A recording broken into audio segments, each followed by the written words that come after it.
Leer para entender el mundo y para poder cambiarlo, con el propósito de mejorarlo. Leer para cambiar uno mismo, leer por gusto, por pasión, para saber, para conocer y también para dudar, para cuestionar. Letras militantes. Comenzamos. Nicolás era más viejo que el pecado y su barba no podía ser más blanca. Quería morirse. Los enanos nativos de las cavernas árticas no hablaban su idioma, pero conversaban gorjeando en su propia lengua y realizaban rituales incomprensibles, cuando no estaban trabajando en las fábricas. Una vez al año lo metían a rastras en la noche eterna, a pesar de sus sollozos y sus protestas. Durante el viaje se acercaría a cada uno de los niños del mundo para dejar junto a su cama uno de los regalos invisibles de los enanos. Los niños dormían, congelados en el tiempo. Envidiaba a Prometeo y a Loki, a Sísifo y a Judas. Su castigo era el más severo. Ho, ho, ho. Bienvenidas y bienvenidos a esta nueva emisión de Letras Militantes, en donde vamos a retomar a un autor que ya hemos abordado aquí en nuestro programa, un autor polémico, controversial por la situación que está viviendo actualmente, pero indudablemente un hombre muy talentoso, Neil Gaiman. Neil Gaiman, nacido como Neil Richard Gaiman en Inglaterra el 10 de noviembre de 1960, es un escritor británico del género fantástico. Él pues empieza como periodista, incluso se dedica mucho al periodismo musical, pero al estar en contacto con obras del llamado noveno arte, de las novelas gráficas, del cómic, particularmente obras escritas por Alan Moore, pues decide dedicarse más a ese género y explotar toda su capacidad artística, literaria, hacia esa parte de la literatura fantástica y de la novela gráfica. Son muy famosas algunas de sus obras que han sido incluso adaptadas a cine, como el caso de Coraline, que pues es un cuento que pudiera parecer un cuento infantil, pero en realidad nos habla de muchas cosas que los adultos podemos entender y nos puede hacer con cierta intensidad sentir dentro de ese universo que explora en esta novela de Coraline. También es autor de Stardust, otra novela fantástica que también ha sido adaptada al cine. Y bueno, pues en esta ocasión estamos retomando el libro Humo y Espejos, que es una recopilación de cuentos de este autor británico. A mí me interesa mucho, ya repito, habíamos leído una parte de una novela que a mí en lo particular me encanta, que se llama American Gods, y que habla de este enfrentamiento entre los dioses antiguos y los dioses modernos en el contexto de la sociedad actual. Y bueno, también tiene en la parte de los cómics una relevancia muy importante reciente por la adaptación que se hizo de una de sus historias más famosas, que es The Sandman o El Arenero, que fue producida su primera temporada por Netflix y que pues gozó de mucho éxito. A mí me pareció una serie excelente, una adaptación preciosa de todo el universo de este arenero, de este señor de los sueños, del mundo de los sueños, y que bueno, pues estaba planificado para hacer varias temporadas más. Sin embargo, por los escándalos en los que está envuelto el señor Gaiman, que bueno, pues no nos atreveremos aquí a decir si creemos o no creemos en ellos, no es nuestro papel. Siempre, sin embargo, estamos del lado de quien hace la acusación cuando se trata pues de cuestiones de acoso y de abuso sexual. Hay severas acusaciones en contra de Neil Gaiman. No sé, porque no he encontrado el dato preciso, si todas ya están en el marco de lo jurídico, legal, penal de Estados Unidos o de Inglaterra, donde quiera que se le esté siguiendo el proceso. Sé por lo menos de uno de los casos en Nueva York y ha habido al parecer 8 denuncias en contra del señor Gaiman y de su esposa, a quien se le acusa de facilitar estos momentos en los que él presuntamente abusó de 8 mujeres. Pero bueno, esto nos lleva a la vieja discusión de que si es posible separar la obra artística de un autor de su vida personal, de su vida privada. Yo creo personalmente que no se pueden separar. Finalmente lo que uno escribe lleva algo de las propias vivencias que uno tiene. Por eso a veces se habla de obras semi-autobiográficas. Pero yo creo que es muy difícil el poder cancelar la obra de un artista en función de su situación personal en la vida cotidiana. No se trata de separar y de decir son cosas completamente distintas. Repito, está una enlazada con la otra. Sin embargo, no se puede demeritar el talento, la calidad, la intensidad que genera al leer o al ver las obras de estos artistas a quienes se les ha acusado de diferentes cosas a lo largo de la historia, como puede ser un Alfred Hitchcock, que era conocido su manera de interactuar con sus actrices protagónicas, que era abusivo, como el mismo Orson Welles, a quien se le llegó a acusar de haber cometido un homicidio, de la famosa Dalia Negra en el Hollywood de los años 30-40. Sin embargo, bueno, pues nunca se probó su participación en ese caso. Sin embargo, era muy señalado por la relación abusiva que tenía con algunas mujeres. Lo mismo pasa con Roman Polanski, por ejemplo, otro director de cine, quien en una fiesta a la que fue invitado por Jack Nicholson en los años 60, pues tuvo relaciones sexuales con una chica que resultó ser menor de edad, y por lo tanto hubo una demanda en su contra, hubo una orden judicial en su contra, una orden penal. Él tuvo que salir de los Estados Unidos huyendo y no ha vuelto a pisar tierra en Estados Unidos desde aquel entonces. Y entonces, bueno, mucha gente dice, es que ya no puede considerarse, no se puede ver su obra sin pensar inmediatamente en los abusos que cometieron. Yo creo que no necesariamente puede ser de esa manera, porque nos perderíamos entonces de una cantidad impresionante de obras literarias, cinematográficas, filosóficas, el propio debate sobre Michel Foucault, el filósofo francés, que ocultaba su homosexualidad y finalmente murió debido al virus de inmunodeficiencia humana, pero que eso le ocultó a sus anteriores parejas, o a las parejas que tenía en ese momento, mejor dicho, y que pues también hay una carga moral muy fuerte en eso. O el caso, por ejemplo, de Jorge Luis Borges, un autor notable, admiradísimo, respetadísimo, que sin embargo pues tenía una clara afición por los gobiernos protofascistas o neofascistas, ¿no?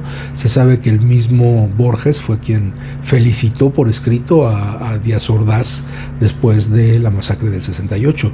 Sin embargo, eso, por lo menos a mí, no me resta el placer de leer muchos de sus cuentos y de las poesías y de los ensayos de ese gran autor como fue Jorge Luis Borges. Bueno, dicho todo esto, abordo a Neil Gaiman porque recientemente pues pude ver la segunda y última temporada, debido al conflicto, debido a las acusaciones que hay en contra de Neil Gaiman, la última temporada que se proyecta en Netflix de su serie The Sandman, debido a que pues lógicamente muchos le voltean la espalda, no quieren tener tratos comerciales o profesionales con el autor, pues porque saben que se ve afectada su imagen en los medios en general. Pero bueno, pues como Letras Militantes es un programa que hacemos entre pues la gente que nos gusta leer y los que nos gusta escuchar, pues voy a leer algunos cuentos de este autor, rescatando esa calidad literaria y esa manera de utilizar la imaginación en estos temas, en la cuestión de los libros y de las historias, un contador de historias a quien dolería mucho no volver a leer. Este cuento se llama Caballería. La señora Whittaker encontró el Santo Grial. Estaba debajo de un abrigo de piel. Todos los jueves por la tarde, aunque sus piernas ya no eran las de antes, la señora Whittaker iba andando a la oficina de correos para recoger su pensión, y al regresar entraba en la tienda de Oxfam y compraba alguna cosilla. En la tienda de Oxfam vendían ropa usada, baratijas, chismes, artículos sueltos y grandes cantidades de libros de bolsillo viejos. Todo ello proveniente de donaciones, restos de segunda mano, a menudo liquidaciones de casas de difuntos. Todas las ganancias se destinaban a fines benéficos. Los dependientes eran voluntarios. La voluntaria de turno esa tarde era Mary, 17 años, un poco gordita y ataviada con un holgado jersey malva que parecía haber comprado en la propia tienda. Mary estaba sentada junto a la caja registradora con un número de Modern Woman, rellenando un test titulado Revela tu personalidad oculta. De vez en cuando echaba un vistazo a la última página para saber cuántos puntos se asignaban a cada una de las respuestas A, B y C, antes de decidir qué contestar a la pregunta. La señora Whittaker vagaba curioseando por la tienda. Aún no habían vendido la cobra disecada, advirtió. Ya llevaba allí 6 meses acumulando polvo, mirando con aquellos ojos hostiles de cristal los percheros y los armarios llenos de porcelana desportillada y juguetes mordisqueados. La señora Whittaker le dio unas palmaditas en la cabeza al pasar. Eligió un par de novelas de Mills and Boon de un estante, Alma tormentosa y Corazón turbulento, a un chelín cada una, y consideró muy seriamente llevarse una botella vacía de Mateus Rosé con una decorativa pantalla de lámpara, antes de concluir que en realidad no tenía dónde ponerla. Apartó un abrigo de piel bastante raído que olía muchísimo a naftalina. Debajo había un bastón y un ejemplar manchado de agua de Romances y leyendas de caballería de A.R. Hope, Moncrief, por 5 peniques. Junto al libro, a un lado, estaba el Santo Grial. Tenía una etiquetita redonda pegada en la base y escrito en ella, con rotulador, el precio, 30 peniques. La señora Whittaker levantó la polvorienta copa de plata y la examinó a través de sus gruesas gafas. «Es muy bonita», le comentó a Mary. La chica se encogió de hombros. «Quedaría preciosa sobre la chimenea». Mary repitió el gesto. La señora Whittaker le dio 50 peniques a Mary, que a su vez le devolvió 10 peniques y le ofreció una bolsa de papel marrón para meter los libros y el Santo Grial. A continuación, la señora Whittaker se fue a la carnicería de al lado y se compró un buen trozo de hígado. Y luego volvió a su casa. El interior de la copa tenía una gruesa capa de polvo marrón rojizo. La señora Whittaker la lavó con mucho esmero y luego la dejó una hora metida en agua templada con un chorrito de vinagre. Después la bruñó con limpiametales hasta dejarla reluciente y la colocó sobre la chimenea de su nuevo salón, entre un vasset de porcelana pequeño y enternecedor y una fotografía de Henry, su difunto marido, en la playa de Frinton en 1953. Tenía toda la razón, sí, quedaba preciosa. Esa noche cenó el hígado frito rebozado con cebollas, estaba muy sabroso. Al día siguiente era viernes. La señora Whittaker y la señora Greenberg solían visitarse todos los viernes. Esa semana le tocaba a la señora Greenberg ir a ver a la señora Whittaker. Se acomodaron en el salón y tomaron té con pastas. La señora Whittaker se echó una cucharadita de azúcar, pero la señora Greenberg se añadió sacarina, que siempre llevaba en el bolso, en un botecito de plástico. «¡Qué bonito!», observó la señora Greenberg señalando el Santo Grial. «¿Qué es?». «Es el Santo Grial, la copa de la que bebió Jesús en la última cena. Y más tarde, en la crucifixión, es donde se recogió su preciosa sangre cuando la lanza del centurión le hirió el costado».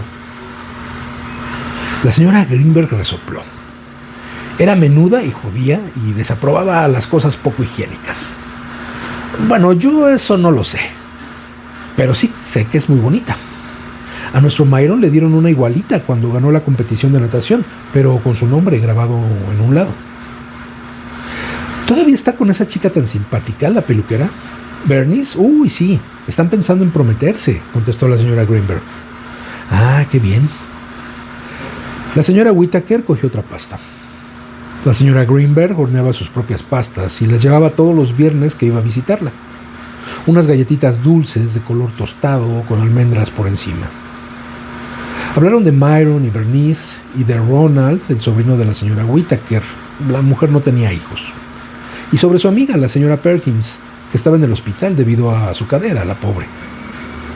A mediodía, la señora Greenberg volvió a su casa y la señora Whittaker se hizo una tostada con queso para almorzar. Y después de comer, se tomó sus pastillas, la blanca y la roja, y 2 pequeñas de color naranja.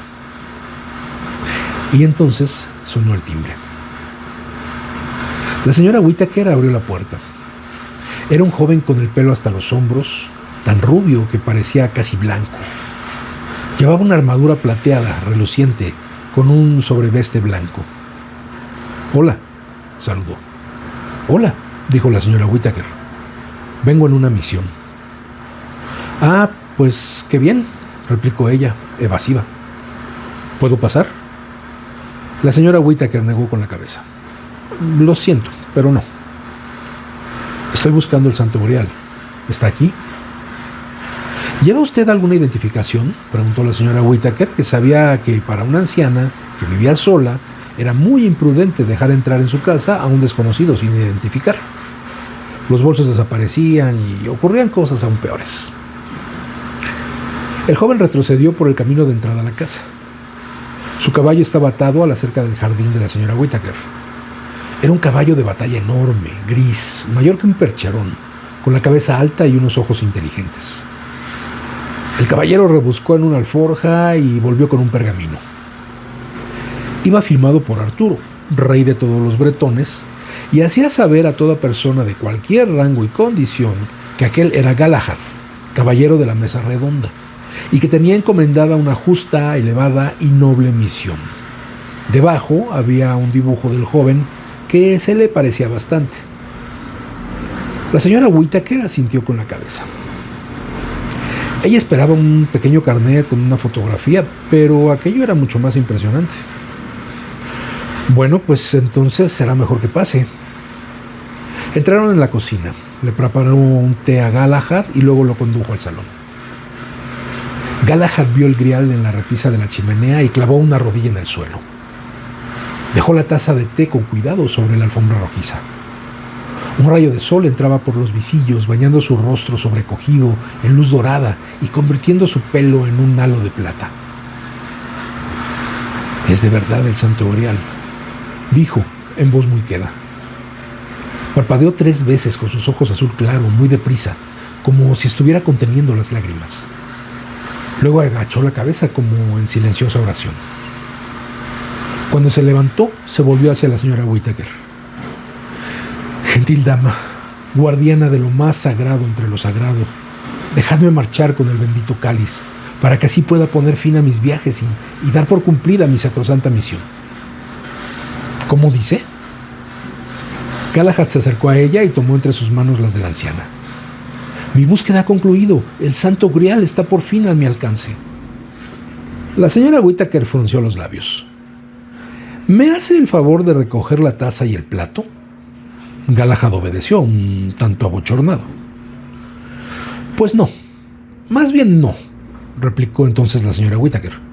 «Me gusta ahí donde está. Queda perfecto entre el perro y la foto de mi Henry». «¿Es oro lo que necesitáis? ¿Se trata de eso, señora? Puedo ofreceros oro». No quiero oro, muchas gracias. Sencillamente no me interesa», le explicó, mientras lo acompañaba hacia la puerta. «Encantada de conocerlo». El caballo tenía la cabeza apoyada sobre la cerca del jardín y estaba mordisqueando sus gladiolos. Unos cuantos niños del vecindario se habían quedado mirándolo desde la acera.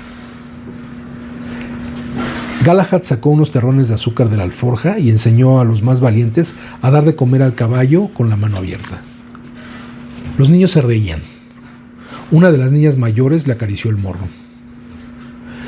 Galahad montó entonces con un elegante salto y caballo y caballero se alejaron al trote por Hawthorne Crescent. La señora Whittaker se quedó mirándolos hasta que desaparecieron de la vista y luego entró en su casa con un suspiro. El fin de semana transcurrió tranquilo. El sábado, la señora Whittaker fue en autobús a Mirfield para visitar a su sobrino Ronald, a su mujer Euphonia y a sus hijas Clarissa y Dillian. Les llevó un bizcocho de pasas que había hecho ella misma. El domingo por la mañana acudió a la iglesia. Su parroquia era la de Santiago, el menor, un poco más del tipo no lo consideres una iglesia, sino más bien un lugar donde amigos de ideas afines se reúnen y se regocijan de lo que a la señora Whittaker le habría gustado. Pero en fin, quien sí le gustaba era el vicario, el reverendo Bartholomew, quien siempre que no tocara la guitarra era de su agrado. Después del servicio pensó en contarle que tenía el Santo Grial en su salón, pero decidió no hacerlo. El lunes por la mañana estuvo trabajando en el jardín. Tenía un huertecito de hierbas aromáticas del que estaba muy orgullosa: eneldo, verbena, menta, romero, tomillo y una verdadera jungla de perejil. Se arrodillaba para arrancar malas hierbas con sus gruesos guantes verdes de jardinería y coger babosas que metía en una bolsa de plástico. La señora Whittaker era muy compasiva con las babosas. Se las llevaba hasta el fondo del jardín que daba a la vía del tren y las tiraba por encima de la cerca. Estaba cortando un poco de perejil para la ensalada cuando oyó toser a alguien a su espalda. Allí estaba Galahad, alto y hermoso, con su armadura reluciendo bajo el sol de la mañana. Llevaba en las manos un paquete largo envuelto en cuero engrasado. «He vuelto», anunció. «Hola». La señora Whittaker se levantó bastante despacio y se quitó los guantes de jardinería. «Bueno, pues ya que estás aquí, podría hacer algo útil». Le dio la bolsa de plástico lleno de babosas y le indicó que las tirara por encima de la cerca trasera. Galahad obedeció. Luego fueron a la cocina. «¿Té o limonada?», ofreció ella. «Lo que toméis vos». La señora Whittaker sacó de la nevera una jarra de limonada casera y mandó a Galahad por un ramito de menta. Escogió 2 vasos altos, lavó con cuidado la menta y echó unas cuantas hojas en cada uno de ellos antes de servir la limonada. «¿Su caballo está afuera?» «Sí, se llama Gritzel». «Y viene usted de muy lejos, supongo». «De muy lejos, ciertamente». «Ya». La señora Whittaker sacó un barreño de plástico azul de debajo del fregadero y lo llenó hasta la mitad de agua. Galahad se lo llevó a Gritzel, aguardó mientras el caballo bebía y luego le llevó el barreño vacío a la anciana. «Bueno», dijo ella, «me imagino que todavía anda detrás del Grial». «Pues sí, todavía voy en pos del Santo Grial». Cogió entonces del suelo el paquete envuelto en cuero, lo dejó sobre el mantel y lo desenvolvió. «A cambio le ofrezco esto». Era una espada con una hoja de más de 1 metro de longitud, a lo largo de la cual se veía el trazo de elegantes palabras y símbolos. La empuñadura estaba labrada en plata y oro y en el pomo había una enorme gema engarzada. «Es muy bonita», comentó la señora Whittaker con aire dubitativo. «He aquí la espada Balmung, formada por Wayland Smith en el amanecer de los tiempos. Su gemela es Flamberge. El portador de esta espada es inconquistable en la guerra e invencible en la batalla. Quien la posee es incapaz de cometer ningún acto cobarde o innoble. En su pomo está engarzada la Sardonis bicornio, que protege a su poseedor del veneno vertido en el vino o la cerveza, así como de la traición de los amigos». La señora Whittaker la observó. «Debe de estar muy afilada», comentó al cabo. «Puede dividir en 2 a un cabello al vuelo. ¿Qué digo podría? Podría rebanar un rayo de sol», replicó Galahad con orgullo. «Ah, pues entonces tal vez debería guardarla». «¿No la quiere?». Galahad parecía decepcionado. «No, gracias», dijo la señora Whittaker, aunque pensó que a Henry, su difunto marido, le habría encantado. La habría colgado en la pared de su estudio junto con la carpa disecada que habría pescado en Escocia para mostrársela a las visitas. Galahad guardó de nuevo la espada Balmung en el cuero engrasado y la ató con un cordel blanco. Y allí se quedó sentado, desconsolado. La señora Whittaker le preparó unos bocadillos de crema de queso y pepino para el viaje de vuelta y los envolvió en papel parafinado. Le dio también una manzana para Gritzel. Galahad se mostró muy complacido con ambos obsequios. La señora Whittaker los despidió saludando con la mano. Esa tarde se fue en autobús al hospital para ver a la señora Perkins, que seguía allí por lo de la cadera, la pobrecita. Le llevó un bizcocho de frutas casero, aunque había eliminado las nueces de la receta porque los dientes de la señora Perkins ya no eran los de antes. Por la tarde vio un ratito la televisión y se acostó temprano. El martes llamó al cartero. La señora Whittaker estaba ordenando un poco el desván en la planta superior de la casa, así que fue bajando cada escalón despacio, con cuidado, pero no llegó a la puerta a tiempo. El cartero había dejado un mensaje en el que le informaba que había intentado entregar un paquete, pero no había nadie en su casa. La señora Whittaker suspiró. Metió la notificación en el bolso y se dirigió a la oficina de correos. Era un paquete de su sobrina Shirelle. Lo enviaba desde Sydney, Australia. Contenía fotografías de su marido, Wallace, y sus 2 hijas, Dixie y Violet, y una caracola envuelta en algodón. La señora Whittaker tenía varias conchas ornamentales en su dormitorio. Su favorita mostraba un paisaje de las Bahamas pintado con esmalte. Había sido un regalo de su hermana, Ethel, fallecida en 1983. Metió la caracola y las fotografías en la bolsa de compra y luego, ya que estaba por allí, camino de casa, entró en la tienda de Oxfam. «Hola, señora Whittaker», la saludó Mary. La anciana se quedó mirándola. Mary se había pintado los labios, en un tono que probablemente no era el que más le favorecía, y aplicándola sin mucha pericia, aunque la señora Whittaker supuso que eso sería cuestión de tiempo. Y llevaba una falda bastante elegante. Había mejorado mucho. «Ah, hola, cielo». La semana pasada vino por aquí un hombre preguntando por la cosa esa que usted compró, la copita de metal. Le di su dirección. No le importa, ¿verdad? No, cariño, vino a verme.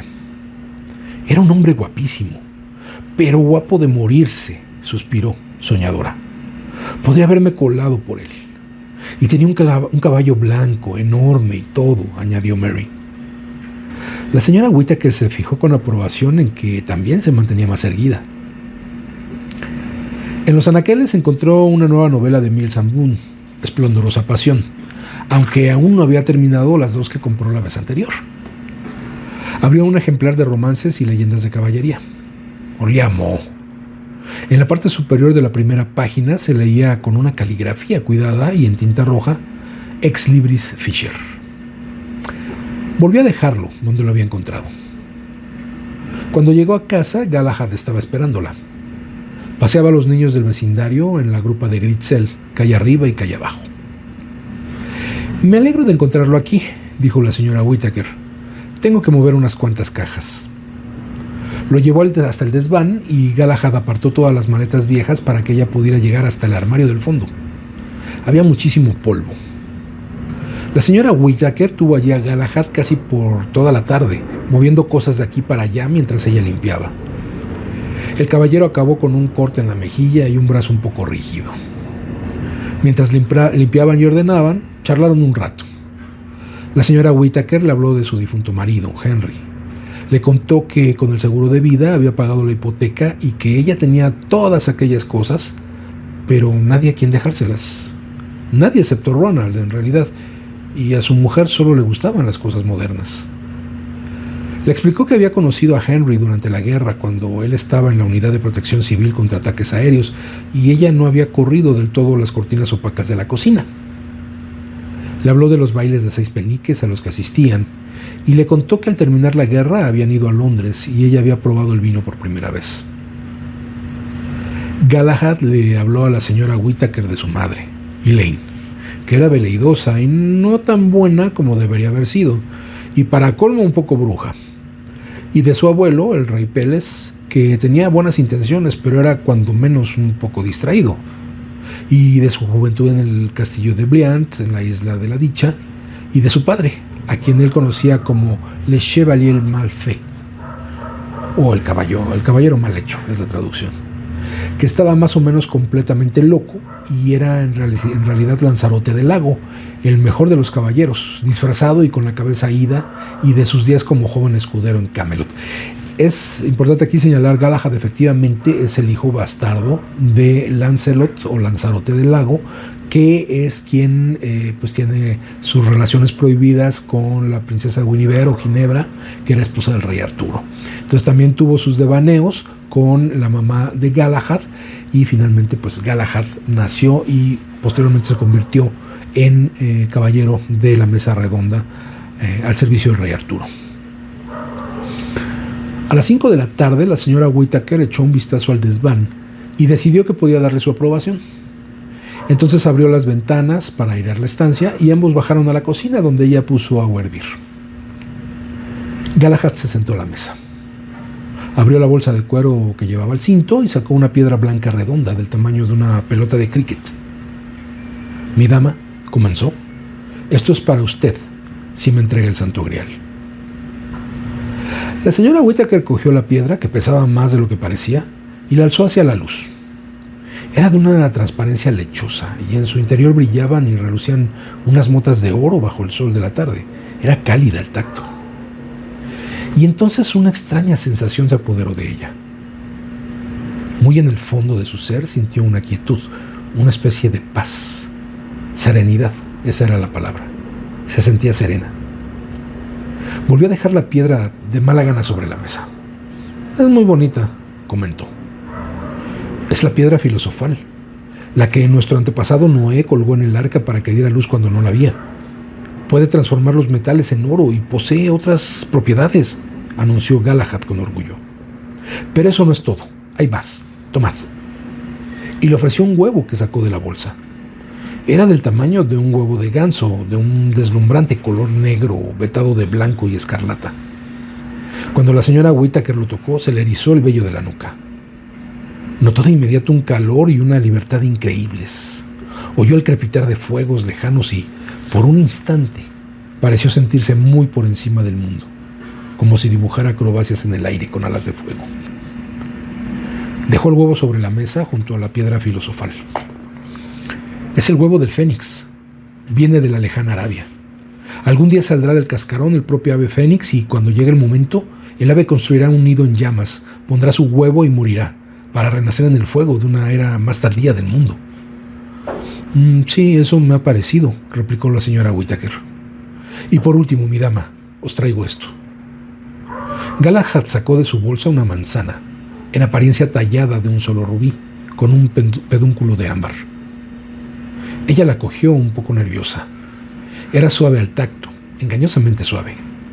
La magulló con los dedos y un jugo de color rubí le resbaló por la mano. La cocina se llenó de manera casi imperceptible, mágica, del aroma de la fruta del verano, de frambuesas y melocotones, de fresas y grosellas.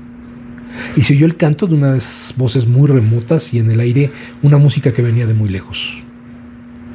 «Es una de las manzanas de las Hespérides», explicó Galahad con voz queda. «Un mordisco cura cualquier enfermedad o herida por muy profunda que sea. Un segundo bocado restaura la juventud y la belleza, y cuentan que un tercero otorga la vida eterna». La señora Whittaker se lamió el jugo de la mano. Tenía el sabor del buen vino. Y entonces, en un momento se acordó de todo.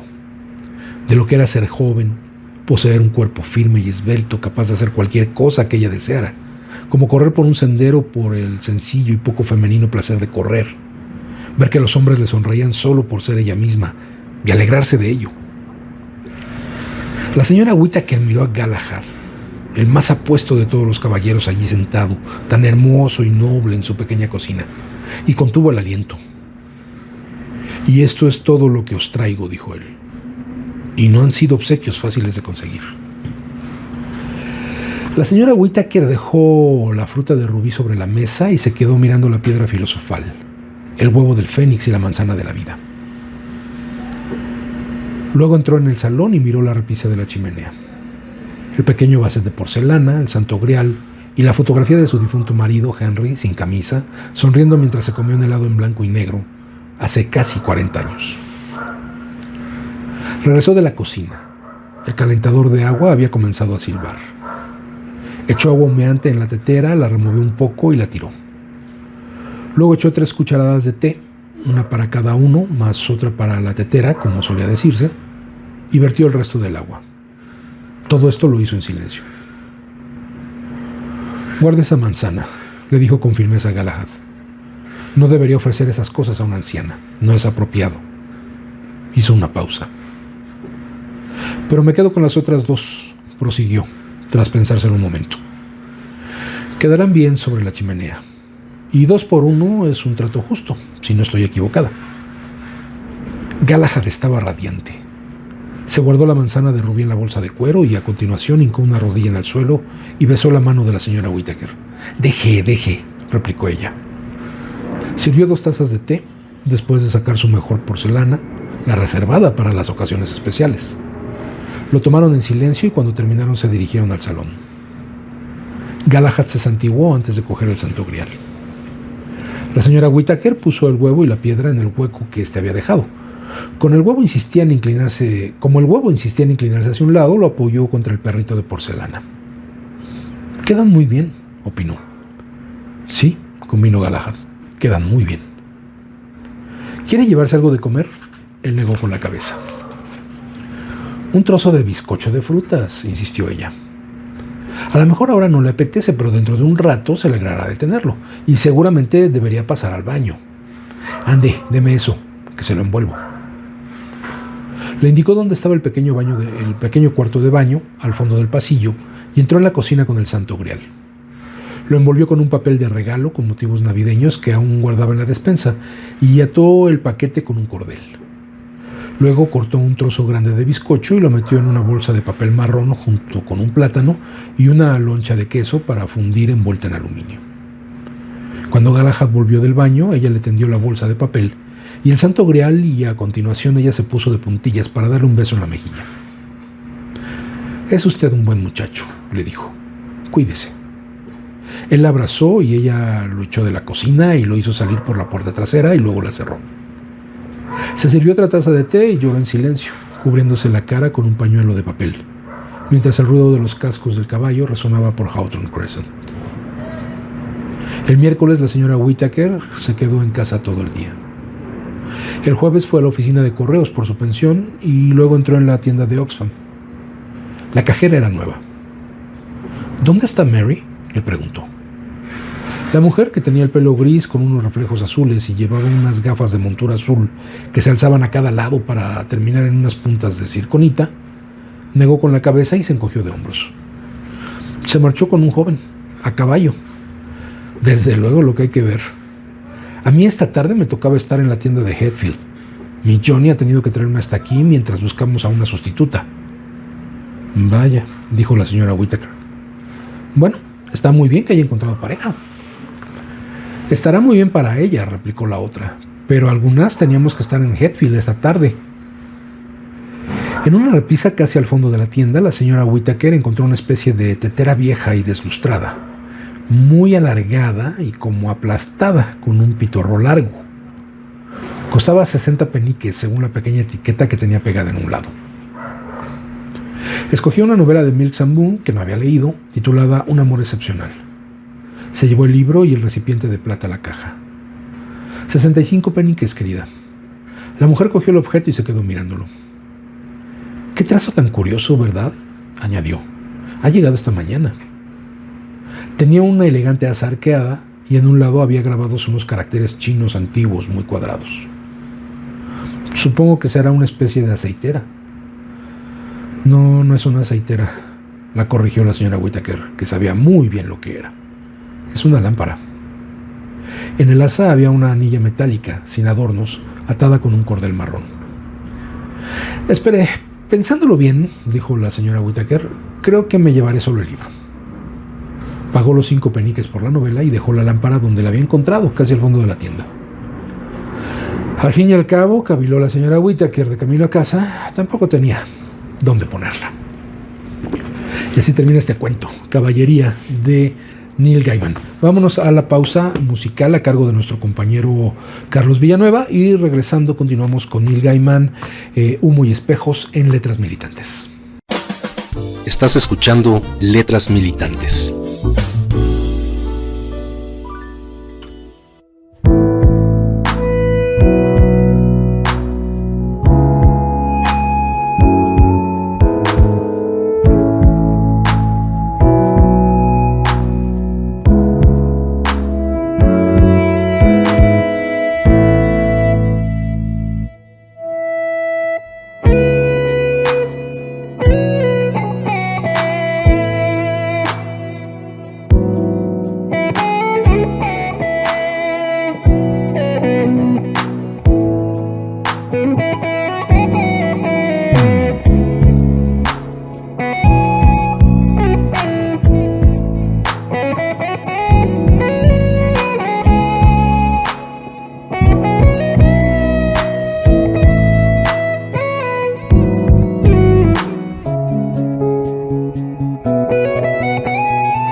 Militantes. Continuamos.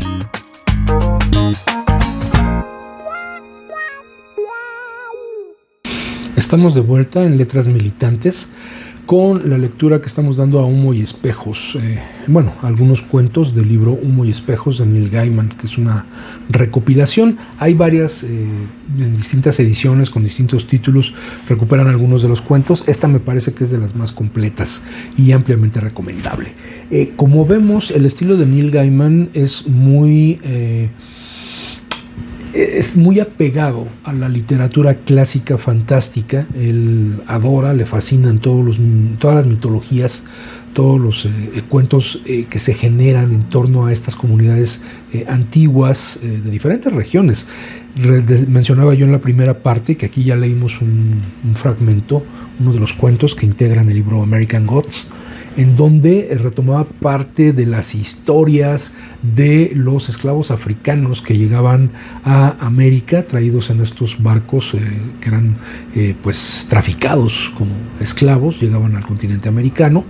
Y bueno, ellos traían sus propias creencias de África que vinieron a mezclarse con las creencias de América y en este sincretismo generar nuevas religiones, nuevos cultos, nuevas sectas. A él le gustan mucho toda esta cuestión mitológica. Hay uno que se llama, es sobre los mitos nórdicos. Y que también es una joya maravillosa, y nos habla de todas estas historias narradas ya por él, escritas por él, pero que están a partir de estos mitos nórdicos sobre Odín, Thor, Loki, etc.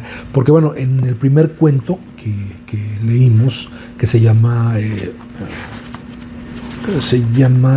Nicolás Era, que es una clara referencia a San Nicolás, a Santa Claus, y que justamente Santa Claus lo que hace en esta interpretación que le da Neil Gaiman, pues es un castigo al que está sometido por estos duendes que en las historias clásicas de Navidad que se nos han contado, pues son sus ayudantes. Aquí no, aquí se trata de esos personajes que lo tienen esclavizado, lo tienen castigado, y su castigo es justamente recorrer todo el mundo en la noche, ¿cómo le llaman? La noche eterna, para entregarle a cada niño su regalo. Y menciona en la línea final, envidiaba a Prometeo, el mismo Nicolás, envidiaba a Prometeo y a Loki, a Sísifo y a Judas, todos ellos que recibieron un castigo por lo que hicieron en sus respectivas historias.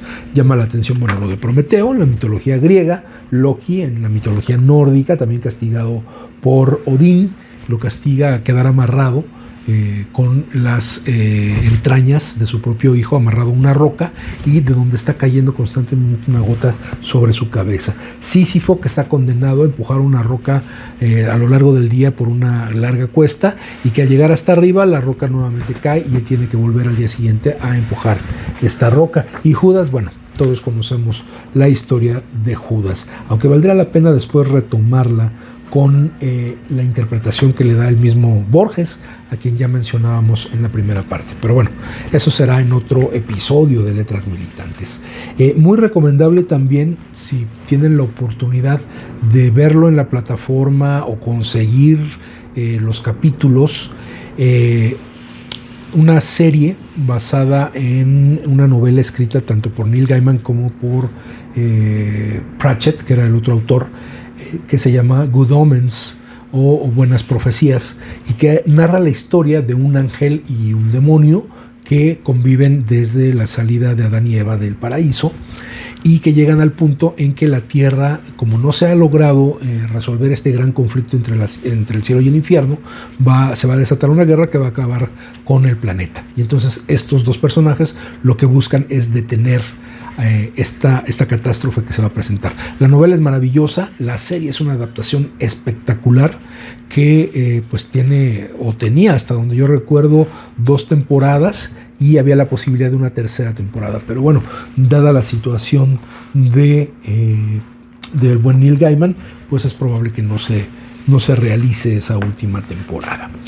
Vámonos pues con otros relatos, tanto cortos, de este libro, Humo y Espejos, de Neil Gaiman. Era importante también comentar en el cuento de Caballería, de todas estas referencias que hace también nuevamente Gaiman a relatos mitológicos o a cuentos tradicionales del folclore de ciertas zonas, ¿no?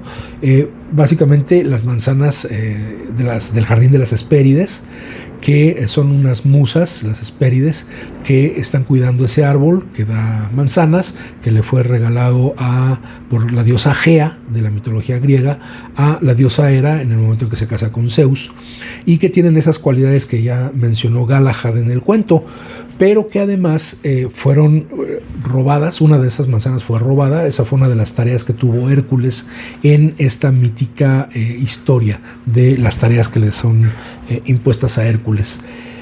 Es muy interesante cómo incluso la historia de Galahad, que bueno, sabemos, a los que nos ha gustado también toda esta cuestión de la caballería y de los relatos místicos de la Mesa Redonda, del Rey Arturo y los caballeros, cómo esta búsqueda del Santo Grial pues los llevó a muchos de ellos a vagar por años buscando el Santo Grial, y cómo logra mezclar Neil Gaiman esta épica caballeresca, mezclada con la vida cotidiana de una señora mayor inglesa que vive en los suburbios o que vive en un poblado de estos que hemos visto en las películas, muy rural, muy pintoresco en la campiña inglesa.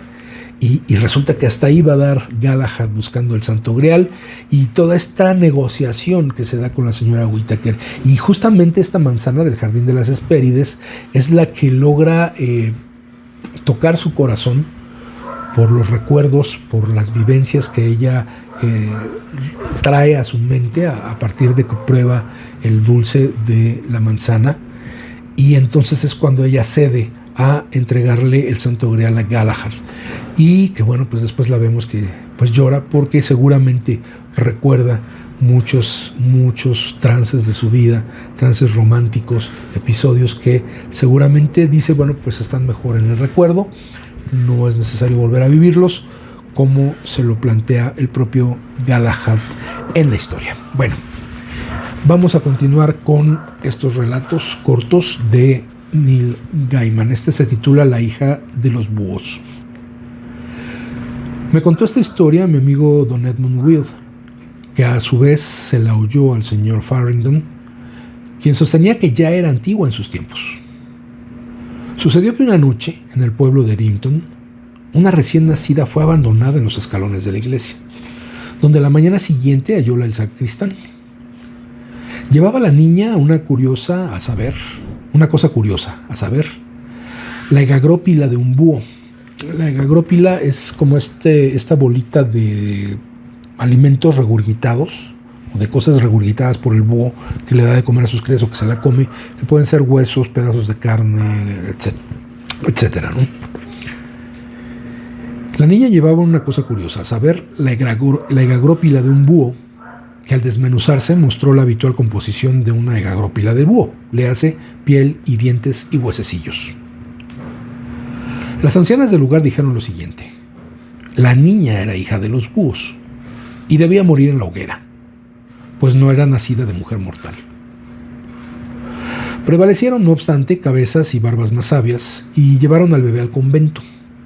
Sucedió esto poco después de los tiempos papistas y el convento había quedado vacío, pues considerabanlo los aldeanos un lugar de demonios y criaturas similares, y muchos búhos, lechuzas y murciélagos habíanse instalado en la torre. Allí la dejaron, y todos los días una de las mujeres del pueblo acudía al convento para dar de comer y atender a la niña. Pronosticóse que el bebé moriría, cosa esta que sin embargo no sucedió, sino que creció un año tras otro hasta tornarse doncella de 14 veranos. Era lo más bonito que imaginarse pudiera, una hermosa mocita que pasaba los días y las noches tras los altos muros de piedra, sin nadie a quien ver jamás, salvo a una mujer del pueblo que acudía cada mañana. Un día de mercado, la buena mujer habló en voz demasiado alta de la belleza de la moza y mencionó a sí mismo que no sabía hablar, pues jamás tuvo ocasión de aprender a hacer tal cosa. Los hombres de Dimpton los de barba gris, así como los mozos, hablaron diciendo: si a visitarla fuéramos, ¿quién lo sabría? Más cuando decían visitar, referíanse a su intención de forzarlo. Y así fue el rumor que se hizo correr, que los hombres saldrían de casa, todos en grupo, cuando la luna fuera llena. Y cuando fue llena, salieron de uno en uno con sigilo de sus casas y se congregaron a la puerta del convento. Y el alguacil de Dumpton abrió la puerta y uno tras otro entraron. Hallaronla en el sótano escondida, sobresaltada por el estrépito. La doncella era más hermosa incluso de lo que habían oído. Su pelo era rojo, lo que no era común, y no llevaba más que un camisón blanco. Cuando los vio, asustóse sobremanera, pues nunca antes había visto a hombre alguno, solo a las mujeres que portaban levitoallas, y quedóse mirándolos con los ojos muy grandes, y lanzó pequeños gritos como implorando que no le hicieran daño. Los hombres del pueblo limitáronse a reír, pues llevaban malas intenciones, y eran hombres réprobos y crueles que se arrojaron sobre ella a la luz de la luna.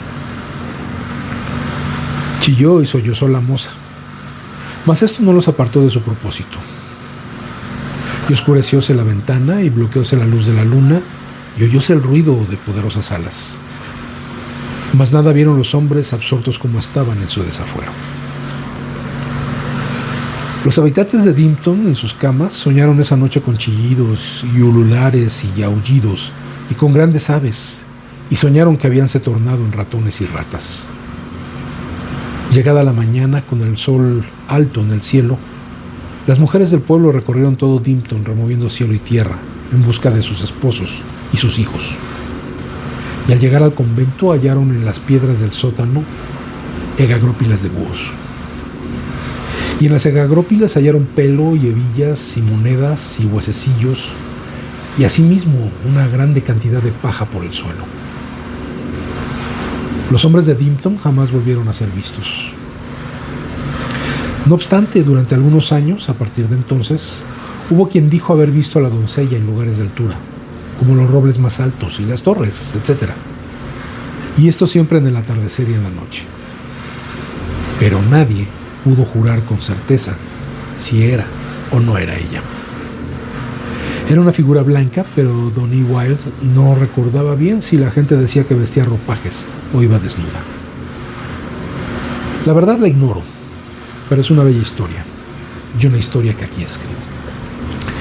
Y resulta irónico que hable de esta venganza de los búhos por el abuso hacia la hija, cuando, bueno, pues ahora el propio Neil Gaiman está metido en este problema de acusaciones de abuso y de violación. Vamos a leer ahora. Las poesías no he querido abordarlas todas porque como están traducidas, el ritmo y la manera como están construidas estas poesías en su idioma original, pues pierden bastante sentido cuando ya se leen en español. Sin embargo, me parece necesario leerlo, más que por el ritmo o la manera como está escrito, por el mensaje que tiene. Ya lo verán ustedes. Se titula Virus. Tenía un juego de ordenador, me lo pasaron. Me lo pasó un amigo que jugaba. Me dijo, es genial, tienes que jugar. Y jugué y era genial. Lo copié del disquete que me dio para que se lo pasara a todo el mundo. Quería que todos jugaran. Todos deberían divertirse así. Lo subí a internet, a los foros, pero principalmente se lo envié a todos mis amigos. Contacto personal, así me lo dieron a mí. Mis amigos eran como yo. A algunos les daban miedo los virus. Alguien te pasaba un disquete con un juego y a la semana siguiente o el viernes 13 te formateaba el disco duro o te corrompía la memoria. Pero con no pasó. Era seguro al 100%. Hasta los amigos que odiaban los ordenadores empezaron a jugar. A medida que mejoras, más difícil se vuelve el juego. Lo mismo nunca ganas, pero puedes llegar a ser muy bueno. Yo soy muy bueno. Claro que paso mucho tiempo jugando, igual que mis amigos y sus amigos. Y la gente con la que te encuentras.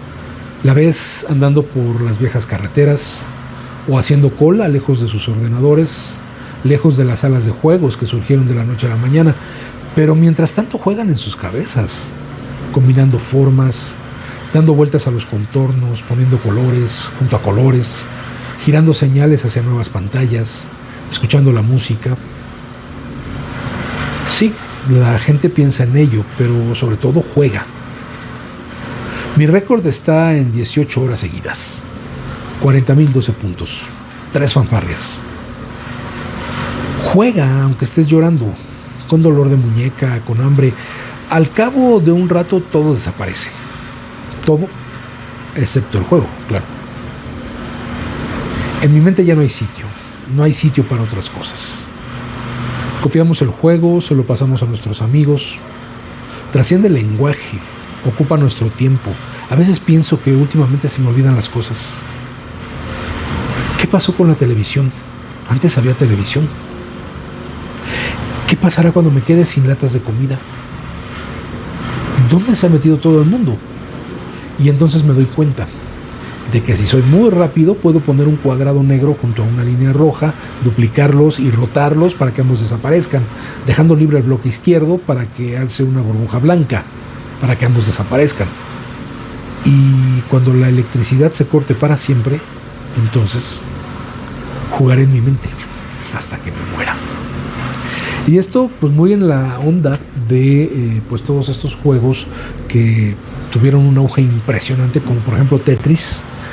Digo, quien no haya jugado Tetris seguramente se la pasó escondido abajo de una piedra, pero la manera como los juegos de video y las redes sociales en esta dinámica en la que lo involucran a uno a ser partícipe a través de dar likes, a través de hacer comentarios, a través de copiarlo y mandarlo a otras personas, bueno, pues fundamentalmente es un virus electrónico que se va trastocando nuestra manera de ver y de hacer las cosas, nuestras costumbres, nuestra cotidianidad se va transformando también a el ritmo en que nos manejan estos elementos. Y aunque bueno, es un tanto oscuro estos pasajes que maneja el propio Gaiman, de que pues si ya no hay electricidad, si ya no hay televisión, si ya no vemos a la gente, seguiremos jugando el juego en nuestra cabeza. Bueno, pues todo eso nos lleva a estas teorías conspiratorias, en donde se dice que lo que sigue es la implantación de chips, ya no para pues traer nosotros algún dispositivo, sino dentro de nuestra propia cabeza poder acceder a información. Interesante este planteamiento que hace Neil Gaiman, lo mismo desde la tradición, la mitología, los cuentos folclóricos, hasta pues el manejo de nuevas tecnologías, como lo ha venido haciendo en estos cuentos. Bueno, vamos a continuar ahora con otro cuento muy padre, a mí me gustó mucho, que se titula El precio. Los vagabundos y trotamundos tienen un sistema de marcas que van dejando en postes, árboles o puertas para informar a otros, como ellos, sobre la gente que vive en las casas y granjas por las que pasan durante sus viajes. Creo que los gatos deben de dejar señas similares. ¿Cómo explicar si no que tantos gatos aparezcan ante nuestra puerta durante todo el año, muertos de hambre, plagados de pulgas y abandonados? Nosotros los recogemos, les quitamos las pulgas y las garrapatas, les damos de comer y los llevamos al veterinario. Pagamos las vacunas y, para colmo de humillaciones, los castramos o los esterilizamos. Y ellos se quedan con nosotros unos cuantos meses o un año o para siempre. La mayoría llegan en verano. Vivimos en el campo, a la distancia justa de la ciudad para que los urbanitas abandonen a sus gatos cerca de casa. Casi nunca tenemos más de 8 y muy rara vez tenemos menos de 3. Al día de hoy, la población gatuna de casa es la siguiente: Hermione y Pod, atigrada y negra respectivamente, las hermanas locas que viven en mi despacho de la guardilla y no se relacionan con nadie. Copo de Nieve, la gata blanca de ojos azules y pelo largo, que estuvo viviendo en los bosques durante años hasta que renunció a su vida salvaje a cambio de cómodos sofás y camas. Y la última, pero la más grande, Bola de Pelo, la hija tricolor de Copo de Nieve, naranja, blanca y negra, con el pelo tan largo que parece un cojín, a la que me encontré en el garage cuando era una cría diminuta, estrangulada y casi muerta, con la cabeza enganchada en una red vieja de bádminton, y que nos sorprendió a todos al no morirse y crecer hasta convertirse en la gata más bonachona que he conocido en mi vida. Y luego está el gato negro, que no tiene otro nombre que el de gato negro, que llegó hace casi un mes. Al principio no nos dimos cuenta de que iba a quedarse a vivir aquí, porque parecía demasiado bien alimentado para ser un gato callejero, demasiado viejo y garboso para haber sido abandonado. Parecía una pantera pequeña y se movía como un retazo de noche. Un día de verano apareció merodeando por nuestro desvencijado porche. Un macho de unos 8 o 9 años, calculé, de ojos color amarillo verdoso, cariñoso, bastante imperturbable. Supuse que pertenecería a alguna granja o casa de los alrededores. Me marché unas semanas para terminar de escribir un libro y cuando regresé el gato seguía en el porche, viviendo en una cuna de gato vieja que los niños le habían buscado. Estaba casi irreconocible. Tenía calvas en el pelaje y arañazos profundos en la piel gris. Le habían arrancado la punta de una oreja de un mordisco. Mostraba un corte debajo de un ojo y le faltaba un trozo de un labio. Estaba flaco y parecía cansado. Llevamos a Gato Negro al veterinario, que le recetó unos antibióticos que le dábamos todas las noches con comida blanda para gatos. ¿Con quién se estaría peleando?, nos preguntábamos. ¿Con Copo de Nieve, nuestra preciosa reina blanca y medio salvaje? ¿Con los mapaches? ¿Con alguna comadreja con sus colmillos y su cola de rata? Cada noche las heridas eran peores. Cuando no tenía el costado cubierto de mordiscos, aparecía con el vientre ensangrentado y lleno de zarpazos. Llegados a este punto, me lo llevé al sótano para que se recuperase entre la caldera y las pilas de cajas. Me sorprendió lo mucho que pesaba. Lo dejé allí abajo con una cesta para gatos, una caja de arena y un poco de comida y agua. Al marcharme cerré la puerta y a continuación tuve que limpiarme la sangre de las manos. Y allí se quedó 4 días. Al principio estaba tan débil que no podía ni comer solo. Un corte debajo del ojo lo había dejado casi tuerto y cojeaba y se tumbaba sin fuerzas. Del corte del labio le resumaba un pus denso y amarillento. Yo bajaba todos los días por la mañana y por la noche para alimentarlo y darle los antibióticos que mezclaba con la comida de lata. Le limpiaba los cortes más graves y le hablaba. Tenía diarrea y aunque le cambiaba la arena a diario, el sótano olía a rayos. Los 4 días que Gato Negro estuvo viviendo allí fueron malos días en la casa. La pequeña se resbaló en la bañera, se dio un golpe en la cabeza y estuvo a punto de ahogarse. Me enteré de que habían rechazado un proyecto en el que había puesto mucho empeño, la adaptación para la BBC de la novela Entre Brumas de Hope Mirrlees, y me di cuenta de que no tenía la energía necesaria para empezar desde cero e intentar vendérselo a otras cadenas u otros medios de comunicación. Mi hija se fue de campamento de verano y enseguida empezó a mandarnos una batería de cartas y postales desgarradoras, 5 o 6 al día, en la que nos imploraba volver a casa.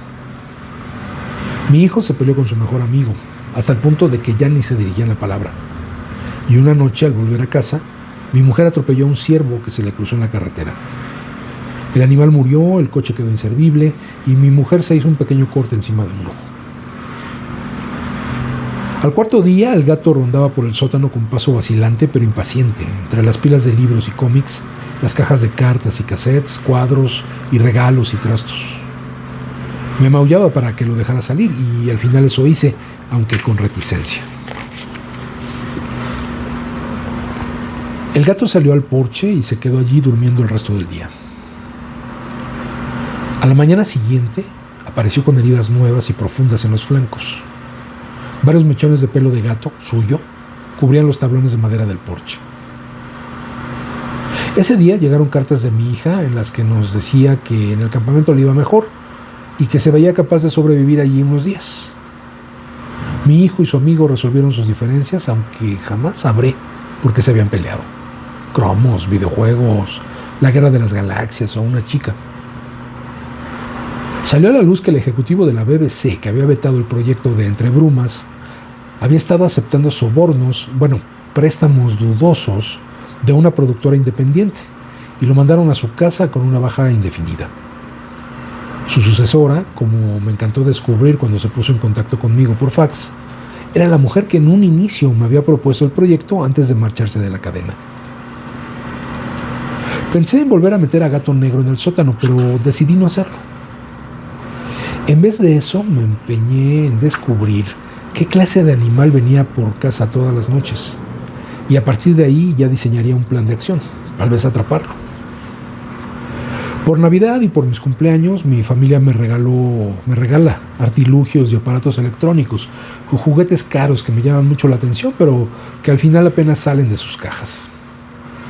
Tengo un deshidratador de comida y un cuchillo de trinchar eléctrico, una máquina para hacer pan y el regalo del año pasado, unos prismáticos de visión nocturna. El día de Navidad les puse pilas y me dediqué a andar de un lado a otro por el sótano en la oscuridad, siguiendo a una bandada de estorninos imaginarios, demasiado impaciente para esperar siquiera que se hiciera de noche. El manual advertía que los prismáticos no debían encenderse cuando había luz, porque podrían dañarse y probablemente dañar también la vista. Después guardé de nuevo el cacharro en la caja y allí seguía, en mi despacho, junto a la caja de cables del ordenador y otros chismes olvidados. A lo mejor, pensé, si la criatura, un perro, un gato, un mapache o lo que fuera, me veía sentado en el porche, no se acercaría. Así que me llevé una silla al cuarto que nos hace de ropero y de trastero, que es un poco más grande que un armario y da al porche. Y cuando todo el mundo se había dormido ya, salí a dar las buenas noches al Gato Negro. Ese gato es una persona, había dicho mi mujer cuando llegó. Y es cierto que había algo muy humano en su enorme cara leonina. Su nariz ancha y negra, sus ojos amarillo verdosos, su boca amistosa a pesar de los colmillos. Del labio inferior todavía le resumaba pus ambarino. Le acaricié la cabeza, lo rasqué bajo la barbilla y le deseé lo mejor. Luego entré en casa y apagué la luz del porche. A continuación me senté en la silla, en la oscuridad, con los prismáticos de visión nocturna en el regazo. Los había conectado y un hilo de luz verdosa salía de los objetivos. Pasó el tiempo, a oscuras. Me puse a ensayar con los prismáticos, aprendí a enfocarlos, a ver el mundo en tonos de verde. Me horrorizó la cantidad de insectos que se arremolinan en el aire de la noche. Era como si el mundo fuera una especie de sopa de pesadillas bulliendo de vida. Me quité los prismáticos de los ojos y me quedé mirando los negros y azules profundos de la noche, desierta, silenciosa y serena. Siguió pasando el tiempo. Me costaba mantenerme despierto y echaba muchísimo de menos el tabaco y el café, mis dos adicciones superadas. Cualquiera de ellas me habría mantenido con los ojos abiertos. Pero antes de caer del todo en el mundo de los sueños, un aullido procedente del jardín me espabiló por completo. Me llevé como pude los prismáticos a los ojos y me decepcionó comprobar que solo se trataba de copo de nieve, que atravesaba el jardín como un rayo de luz verde y blanca. Se internó entre los árboles a la izquierda de la casa y desapareció. Estaba a punto de acomodarme de nuevo cuando se me ocurrió pensar qué habría sobresaltado de tal manera a la gata blanca. Así que escudriñé la media distancia con los prismáticos buscando un mapache enorme, un perro o una comadreja feroz. Y sí que había algo que se acercaba por el camino hacia la casa. Lo vi perfectamente a través de los prismáticos, más claro que el agua. Era el diablo. Yo nunca había visto al diablo y aunque había escrito sobre él en anteriores ocasiones, llegado el caso habría confesado que no creía en él, que tan solo lo consideraba una figura imaginaria, trágica, miltoniana. Pero lo que se acercaba por el camino no era el Lucifer de Milton, era el diablo. Se me aceleró el corazón. Me latía con tal fuerza que me dolía el pecho. Confié en que no pudiera verme, en que dentro de una casa a oscuras y detrás del cristal de una ventana estuviera bien escondido. La figura se agitaba y se transformaba mientras seguía acercándose. Al principio era una cosa oscura, con forma como de toro o de minotauro. Al momento siguiente era femenina y esbelta, y luego un gato también, un enorme gato salvaje lleno de cicatrices, de color gris verdoso, con una mueca de odio en la cara. Hay 4 escalones que suben al porche, 4 escalones de madera blanca que están pidiendo a gritos una mano de pintura. Yo sabía que eran blancos, aunque como todo lo demás aparecían verdes a través de los prismáticos. El diablo se detuvo ante los escalones y dijo algo que no comprendí. 3, tal vez 4 palabras en una lengua de gemidos y aullidos que ya debía de ser antigua y estar olvidada cuando Babilonia era joven. Y aunque no entendí nada, se me erizó el vello de la nuca. Y entonces llegó hasta mí, amortiguado por el cristal, pero aún así audible, un gruñido grave, un desafío. Y lenta y titubeante, una figura negra bajó por los escalones de la casa, alejándose de mí hacia el diablo. Para entonces, Gato Negro ya no se movía como una pantera, sino que tropezaba y se tambaleaba como un marinero recién desembarcado. El diablo era ahora una mujer. Le dijo algo tranquilizador y dulce al gato en un idioma que se parecía al francés y le tendió la mano. El gato le clavó los dientes en el brazo y ella hizo una mueca de desprecio y le escupió. La mujer alzó entonces la mirada en mi dirección y si yo hubiera dudado antes de que fuera el diablo, en ese momento no podía estar más seguro porque sus ojos destellaron hacia mí un fuego rojo. Aunque con los prismáticos de visión nocturna no se puede ver el rojo, solo la gama de verdes. El diablo me vio a través de la ventana, me vio. De eso no me cabe la menor duda. Se retorció y se contorsionó, se convirtió en una especie de chacal, una criatura de cara chata, cabeza gigantesca y cuello de toro, a medio camino entre una hiena y un dingo. En su pelaje sarnoso había gusanos retorciéndose. La criatura comenzó a subir los escalones. Gato Negro se lanzó contra ella y en un segundo se convirtieron en un amasijo que rodaba y se debatía, que se movía tan deprisa que yo no alcanzaba a seguirlo con la vista. Todo ello en silencio. Y entonces un rugido grave. Por la carretera, al final de nuestro camino, a lo lejos, avanzaba pesadamente un camión. Los faros cegadores ardían en el fulgor de 2 soles verdes a través de los prismáticos. Me los aparté de los ojos y solo vi oscuridad y el amarillo suave de las luces delanteras y luego el rojo de las traseras hasta que el camión volvió a desaparecer en la nada. Cuando miré de nuevo por los prismáticos ya no había nada que ver. Solo a Gato Negro en los escalones con la vista fija en el aire. Enfoqué hacia arriba y vi que algo se alejaba volando. Un buitre tal vez o un águila. La criatura se alejó hasta más allá de los árboles y desapareció. Entonces salí al porche, cogí al gato y lo acaricié. Le hablé con cariño para tranquilizarlo. Al principio maulló lastimero cuando me acerqué, pero al cabo de un rato se echó a dormir en mi regazo. Lo metí en su cesta y subí a mi cama para dormir yo también. Al día siguiente tenía sangre seca en la camiseta y los tejanos. Eso fue hace una semana. La cosa que viene a mi casa no acude todas las noches, pero sí la mayoría de ellas. Lo sabemos por las heridas del gato y el dolor que veo en sus ojos leoninos. Tiene la pata delantera izquierda inutilizada y el ojo derecho se le ha cerrado para siempre. No sé qué hemos hecho para merecer a Gato Negro. No sé quién nos lo ha enviado. Y egoísta y asustado, me pregunto, ¿cuánto aguantará? Buenísimo este cuento de El precio, de Neil Gaiman. Y con eso, bueno, pues llegamos al final de esta emisión de Letras Militantes, no sin antes agradecer, como siempre, a mis camaradas de Radio SME por su apoyo en la producción y transmisión y difusión de este programa. Bueno, pues esperemos seguir enriqueciendo el panorama de Letras Militantes con textos pues de todo tipo, pero sobre todo que nos inspiren para leer, para imaginar, para usar nuestros sentidos, pero usar también nuestra razón y entonces descubrir que el entorno en el que nos encontramos puede ser transformado.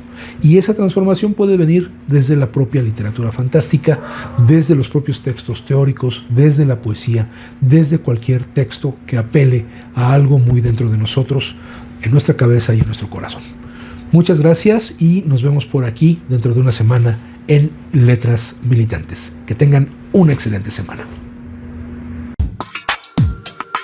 Decía Samuel Smiles, el libro es una voz viviente, es una inteligencia que nos habla y que escuchamos. Acompáñanos en la próxima emisión de Letras Militantes, a través de Radio SME, donde a los libros les damos la palabra.